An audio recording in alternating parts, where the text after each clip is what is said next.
You are listening to How to Get Over Your Ex, episode number 351, How to Stop Songs from Reminding You of Your Ex. Hello, beautiful brave hearts. How is everyone doing? I am so excited to be here with you today. I wanted to chat with you all about sad songs after a breakup and what kind of breakup protocol we can build together today to navigate those trigger points. I have had so many clients talk about this, and specifically I had a client last week who was and kept getting triggered by songs that she really considered as sad, but she did once love those songs. But they would bring up memories of her ex and her ex during the times that, she would reminisce about, and it would really create this longing and would leave her feeling super sad, melancholy, and ruminating and romanticizing that previous relationship that we were working together on getting over.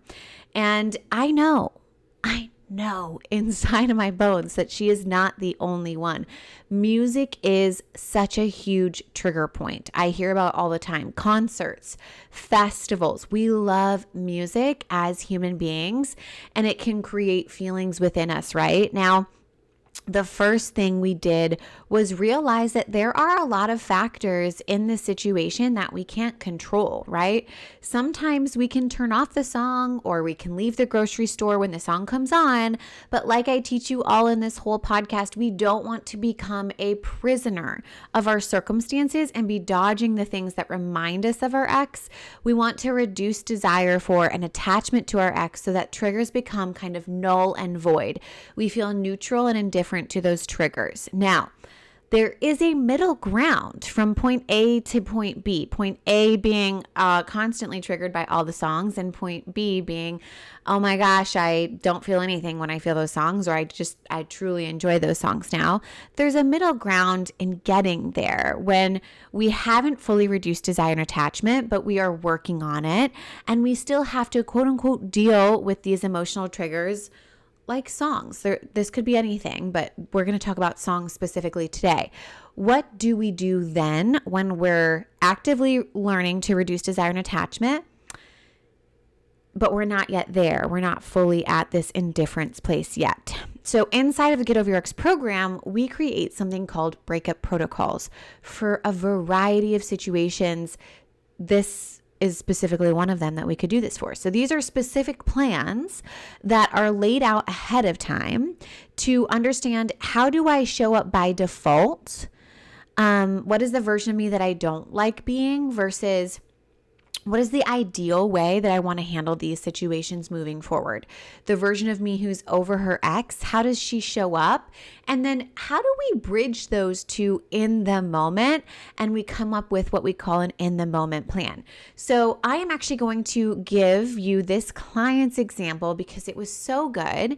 And I want you to use it to help you craft your own breakup protocol for situations like this if you are constantly triggered by songs in your breakup. Are we ready? I'm so excited. So my client would first hear the song, right? Like we would, the song would hit her ear. She would hear it. And by default, she would instantly start feeling longing. Now, we know that thoughts create feelings. So we had to back it up. We had to slow it down. It oftentimes feel like the feeling hits you without a thought. We totally get that. I'm on board with that. And if we can back it up enough and slow it down and ask, what am I thinking that's creating that experience for me? For her, she would think, oh my God, I wish I was with him, which would instantly create a longing as soon as she heard the song. And when she felt that longing, she would then ruminate about all the old times, think about all the good moments, romanticize her ex, make up these dramatic stories about reconciliation in her brain, project fear into her future if she were never to have him back, which would then leave her in this experience of not creating these scenarios and the experiences that she wished she would have in her life. Now, her ideal reaction to songs was a little bit beyond, I would say, neutrality and indifference, which I kind of liked. I was kind of on board. I was like, yeah, let's do it. And we coached, and what we landed on was a song comes on And then instead of thinking, I wish I was with him, because she doesn't actually want to be with him, we've done lots of coaching on all the reasons as to why he's not aligned and right for her. A more accurate statement was more so, these experiences will be better with the right person, and they are just around the corner. And when she lived in that belief, it really left her feeling not indifferent or neutral, but actually relieved, which I love. I love that idea, feeling relieved in the moments you hear the songs that you used to be triggers. And when she was relieved, the way that she shows up and acts when she's feeling relieved is she actually starts thinking about and planning some of these things with the right people, implementing them and creating those experiences that she ultimately was longing for, and then having them then or in the very near future. Like, how amazing is that? She was creating better experiences than the ones she would romanticize about, which I think we all could do a little bit more of. Can you imagine creating experiences that are better than the ones you're romanticizing about with your ex? So those songs actually don't have to be sad. They get to be hers. She gets to re-own that experience, and she gets to feel however she wants to feel about those songs. And she has the opportunity to make them something that she actually feels relieved by, which is so different. What a breath of fresh air, right? So the songs went from something that used to trigger her and make her feel sad to, wow, these songs actually bring me relief. Mind blowing. So good. So now here's the most important part of a breakup protocol that I do not want you to miss. It is called the in the moment plan, because there's a gap between how you're naturally showing up and your ideal, what we would call model.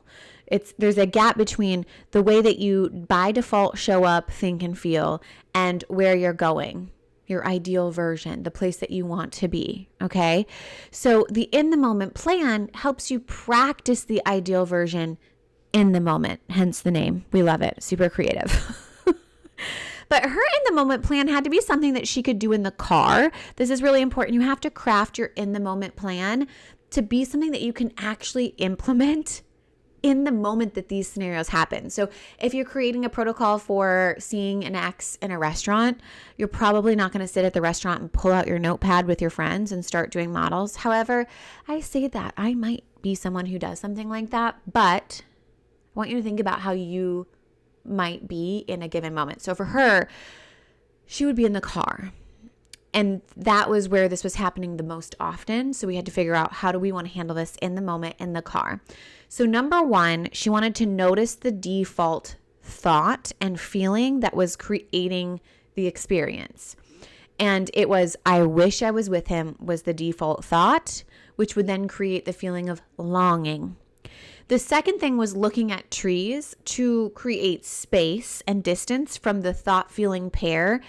Kind of like a physical action to change the behavior. We call that interrupting yourself. Okay. It's learning how to interrupt what we would maybe call the model. But we want to interrupt your thought feeling and then your action. Because there's times where we have a thought and a feeling and we don't act upon it. And that's available to you once you start waking up and becoming more aware of what's happening in a given moment. So because we've created this protocol, she is now able to say, okay, my trigger is to look at trees to help me interrupt my thought feeling from my action. I can have the thought and feeling without taking action on it. So then the third thing that she would do is remember the intentional idea, which is these experiences are going to be better with the right person, and they are right around the corner, which I love. And then that would lead to her starting to plan and implement these things in her head and create the actual experiences that she wants. And number 4 of her in the moment plan is, I get to like these songs and experiences. These get to bring me relief now. Like, that isn't an option that I get to experience now, is I get to feel relieved in this experience instead of longing, because I can recognize that my thought feeling is just a breakup lie presenting as truth. Now, she said this happens a lot. Okay. So she'll have so much practice. She gets lots of practice, and she even came up with a plan to practice on purpose, which I think was super fun as well. But each time she'll be able to do an evaluation and get to look at all this information and data that she gets to gather each time she gets to practice of like, what did I do well? What did I not do well? What do I want to do differently next time? And that will help her get better and better at this through her practice, not necessarily through time, but through her practice, which I love. I love it so much. Okay, Bravehearts, I love you. I am really curious, what do these songs or your kind of music get to create for you? Instead of something that is sad or triggering, what can it be for you? What emotion experience would you like to create? And what would you have to believe about that emotional experience to create that experience? And I would love to see your protocols. I would love to know what you come up with for your protocols just like this. Do not forget that you want to outline how you're by default showing up. What is your ideal way of thinking, feeling, and showing up? And then what is your in the moment plan to bridge the gap from point A to point B? All right. I love you guys. I hope you have an amazing week, and I will talk to you next time.